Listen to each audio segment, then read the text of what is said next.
shin Afirka za ta koma kamar Turai ko kuma a haka za ta dawwama ne har abada? Turawa da suka daure Afirka cikin sarƙoƙi da kuma masu biye wa ƙarerayinsu a koyaushe amsar su dangane da wannan tambaya ita ce a'a. Amma jaruman 'ya'ya na wannan nahiya ta Afirka masu kafiya da zuciyar naki irin su Kaftin Ibrahim Traore, amsar su dangane da farfadowar Afirka a kullum ita ce domin kuwa ba a yanke kauna da rahamar Ubangiji, kuma a sannu duka wata rana za mu dawo kan matsayarsu. To amma shin wane ne shi Ibrahim Traore a zahiri? Ya kasance namiji cikakke dan shekara 37 kuma shugaban mulkin soja na kasar Burkina Faso, amma bai kasance iya shugaba ko kuma soja ba. Ya kasance wani hatimi ne na karfin gwiwar Afirka, na farkawa da kuma sanin kimar bakaken fata a fadin duniya. Jama'a ku gyara zamanku, domin a yau na kawo muku labarin wannan jarumin soja wanda a lokacin da mafi yawan shugabannin Afirka suka gwammaci zama karnukan farautar Turawa kuma suke sayar da martabar Afirka,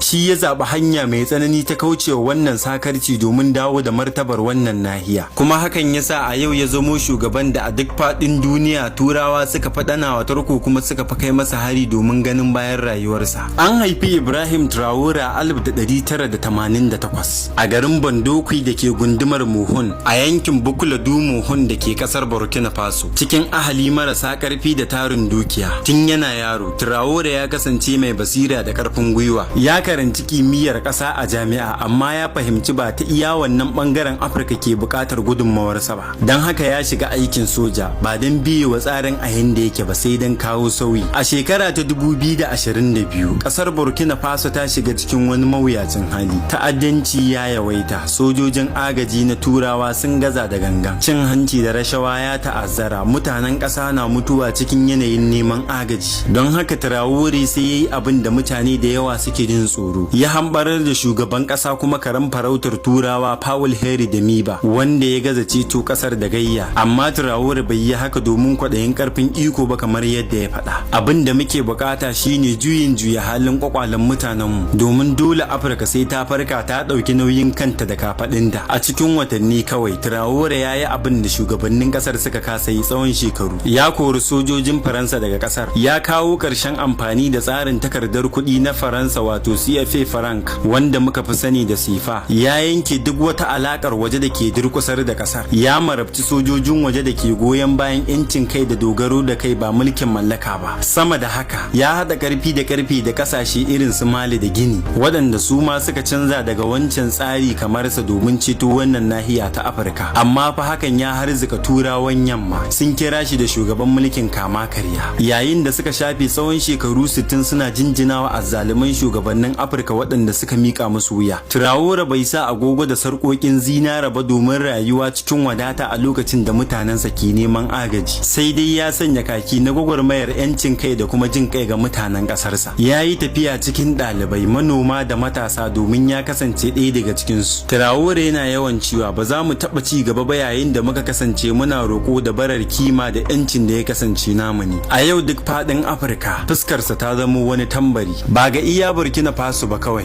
ga duk wani ba Afirke da ya gaji da zuba idanu yayin da azzaluman shugabanni ke sayar da gobansa ga Turawa da kuma manyan ƙasashen duniya. A yau Turawa na jin tsoron hikimarsa sama da bindiga, saboda akan iya kashe mutum rike da bindiga, amma mutum ɗauke da gaskiya yana komawa runduna ne. Traore yana tunatar da mu Thomas Sankara, Patrice Lumumba da kuma Muammar Gaddafi, waɗanda suka kasance masu hikima, ƙarfin hali da kuma jajircewa, sannan kuma mummunar barazana ga Turawan mulkin mallaka. Amma sai dai bambancinsa da su a yau shine su an kashe su ne yayin da idanun Afirka yake a makance, amma a yau idanun kowanne matashi a Afirka yana kan Ibrahim Traore, domin ba za mu goyi bayan ƙara maimaita abin da ya faru akan jarumanmu na baya ba. Kamar dai kowanne shugaba kuma kamar kowanne mutum, Ibrahim Traore shi ma tara yake bai cika 10 ba, amma a wannan karni na tsoro kafiyarsa ta mayar da shi shugaba na musamman. A wannan mawuyacin hali da muke ciki, ba lallai Ibrahim Traore ya yi tsawon rai ba, amma a yau yana kunna wutar da wata rana za ta narka sarƙoƙin da suka kasance ɗaure da ƙafafu da kuma hannuwan 'yan Afirka, domin zalunci baya taɓa ɗorewa, kuma jagoranci ba yana nufin yin biyayya ga Turawa bane, yana nufin kare mutanenka a kowanne irin hali, kuma ko da hakan zai yi sanadiyar rayuwarka. Kuma idan Afirka za ta farfado, to ba za ta farfado bane sanadiyar maciya amana a cikin rigar sut, za ta farfado ne sanadin zuciyoyi masu kuwar 'yanci. Kimar Afirka za ta dawo, za ta yi gogayya da kowace nahiya a faɗin duniya, amma sai lokacin da zuciyoyinmu suka zama marasa tsoro kuma masu son ci gaban nahiyar mu kamar Ibrahim Traore. Domin ci gaba da busa wannan manufa rai ne ma muka bude wannan shafi na dan Afirka da kuke sauraron mu a yau. Muna roƙon ku da ku yi likin wannan bidiyo, ku yi sharing, sannan ku yi comment da ra'ayoyinku, musamman sunan Traore domin firgita makiya. Haka zalika kuma muna roƙon ku don Allah ku yi subscribing ko kuma following shafin mu da ke Facebook da YouTube. Sunan shafin da ya dan Afirka, saboda sunana dan Afirka, an haife ni a Afirka kuma ina alfahari da Afirka.